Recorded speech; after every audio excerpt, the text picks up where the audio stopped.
It's the media chat room where the celebrity headlines are talking. The headlines are still going crazy because Kendrick Lamar continues to drop diss records on Drake. And from the looks of it, it looks like Drake diss Family Matters really pissed Kendrick off. And he dropping this like wah, wah, wah, wah, wah. Now, if you heard his new song, Not Like Us, then you know what I'm talking about. That song is calling Drake and his whole entire crew pedophiles. And although we could break the verses down, I just want to give you a clear overview as to what Kendrick is doing. So yes, he's trying to bury Drake, not only through song and creating popular opinion, but really mess up his bag at this point, making him a liability to many companies and damage his relationship with a lot of the celebrities that's in the industry. Hence why in the last diss record, Meet the Grams, he specifically told LeBron James and Steph Curry to keep their families away from Drake because the people gonna raid his properties and everybody going down because him and his whole crew is into some illegal actual activity. Hence why he calls them a pedo. So what I'm trying to tell you is that this rap battle could ruin Drake bad. And it won't be the first time that this has happened. Drake's beef with Pusha T cost him a lot of M, but for different reasons. Pusha T ended up exposing Drake's entire Adidas rollout because at the time he was ending his deal with Nike. So Adidas stepped in to swoop him on up. Pusha T exposing it made them stop in their tracks. So with these pedo allegations, whether it's true or not, people are on the look. And in order to protect their brand and their companies, they have to do the safe thing, which means not go further in a potential deal that he may have coming up or drop his affiliation with some of those companies. And trust me, because Drake is a superstar A-list artist, he has some deals on the table. So in order for Drake not to mess up the bag, what he's going to have to do is clean up his whole entire crew that Kendrick is calling out and stay clear of anything that's going to give him a bad reputation. Because y'all, again, not only does it affect those deals that's on the table, it starts to affect management companies. Think of people like your agents, your PR firms, things like that. Because if they cannot control the narrative and companies are dropping you or not wanting to work with you, they can't make no money, so they drop you too. So this is definitely a chess move for Kendrick. And I believe that this is going to be the area that he continues to dig into because he knows that it's going to really affect and impact Drake. And at this point, it's very fair because on Drake's last album, Family Matters, he accused Kendrick of beating his woman, which can impact Kendrick but not on the same level because he's not really a whole celebrity endorser like that because his money isn't really coming from brand deals, aka being an influencer to drive money into a company. He's more low-key making his business moves behind the scenes, which in essence is a lot smarter because your brand and reputation does not really impact the company, especially when people don't really know the companies that you're invested in, aka tied to on the back end. Now, if you don't believe me, just watch because social media have already started to put the links together, compilating video and instances of Drake showing to be a pedo. And we have the videos to show you. But first, make sure you like and share this video with everyone that you know. Then subscribe to the channel so that you can become an official Chatty Patty lover. And I promise, you're going to love it here. And last but not least, turn on your notification bell so that you know when we drop our next video or go live. Now, watch this. I gotta show y'all this.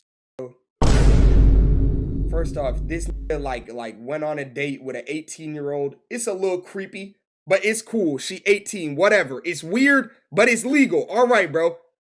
She was born in 2000, bro. Why the fuck is this nigga flicked up with her in 2016, laying up on her, bro? And then as soon as she turned 18, they took her out on a date, bro. Dude, this shit blew my fucking mind when I seen this shit. On God, this shit blew my fucking mind, bro. Like dead ass, bro. This Drake is pre-ordering this, bro. He's dead ass pre-ordering, bro. And this what, May 5th, 2016? Linked her a week after she turned 16. She basically freshly 16, bro. Like God, like what is this shit? Bro, this shit like actually blew me when I seen this, bro. Is that your GOAT? That's the thing, bro. He's still, like, he is my GOAT, but I can't co-sign this, bro. Like, this is crazy. Kendrick Lamar is trying to open up y'all eyes like I've been trying to open up y'all eyes about Drake. This man is an executive producer on a show called Euphoria.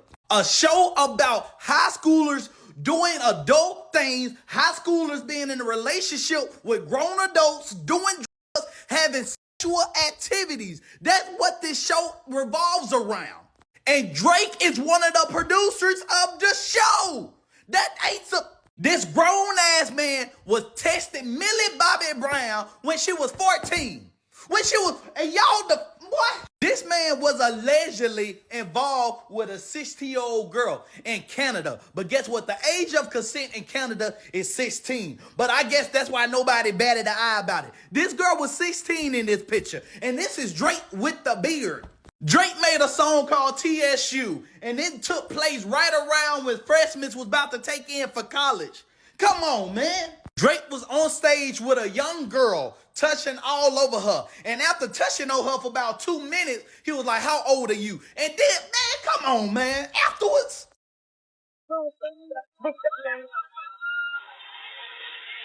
See, y'all gonna have me getting carried away again. I get in trouble for shit like this. How old are you? Oh, that's bad.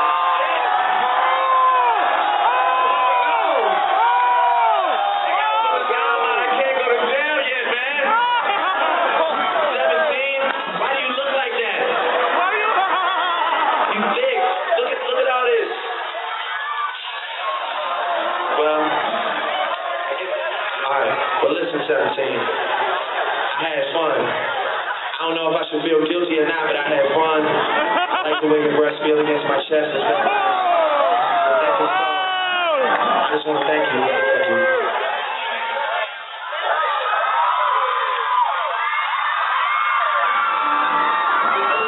Look at this. Billie Eilish a while ago on her 18th birthday saying 18 tomorrow. And look who's under there. I've been waiting. What the? Y'all really protecting this man? And this is the same man that's spending time with a little black boy that don't need to be in the club and needs to be at home. And Drake is out here glorifying this. But yet he got his son out at basketball games looking like a responsible daddy. Drake is the man that come around in the family and they tell the young girls to go put on clothes when you're around. Drake is that person.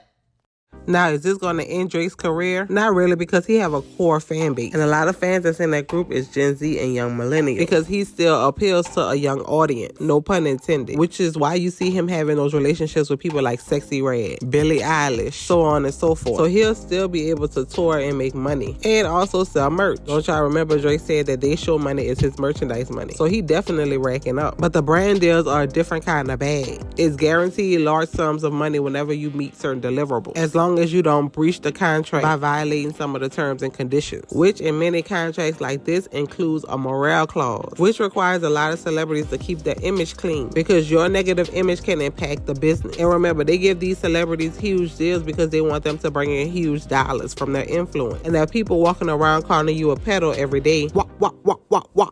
What's the likelihood of people actually supporting the brands that you're associated with, especially now during the Me Too era? So the moral of the story is, if you got dirt and skeletons in your closet, don't be around here creating no beef, getting into no rap battle, going toe-to-toe with somebody, whether they're the best or worst lyricists. Because the purpose of any battle is to win. And when it comes to rap beef and battles, the only way you can win is to destroy your opponent, bringing up the most incriminating information that you can, and to diss them on it, which is why it's called a diss, to be disrespectful. And honestly, now that I'm thinking about it, I think that Drake's team may tell him to call it a quit because he got way too much to lose. Now, Chatty Patties, it's time to hop in those comments. Let me know all your thoughts and opinion with this going back and forth diss. At this point, have you taken a side and picked the winner? Are you enjoying seeing the back and forth? Are you ready for them to just call it quit? Or do you think that it's gotten too personal? Y'all know I live in those comments, so I'm ready to see what you have to say. And before you go, make sure you like and share this video with everyone that you know. Also, subscribe to the channel so that you can become an official Chatty Patty lover, and I promise you're gonna love it here. And don't forget to turn on your notification bell so that you know when we drop our next video or go live. Now, Chatty Patty, you already know how I do. First things first, I'm hopping in the comments to see what you had to say. Then it's back to scrubbing the headline so that I can bring you all another story. So that's gonna be all for now, and until next time, bye-bye.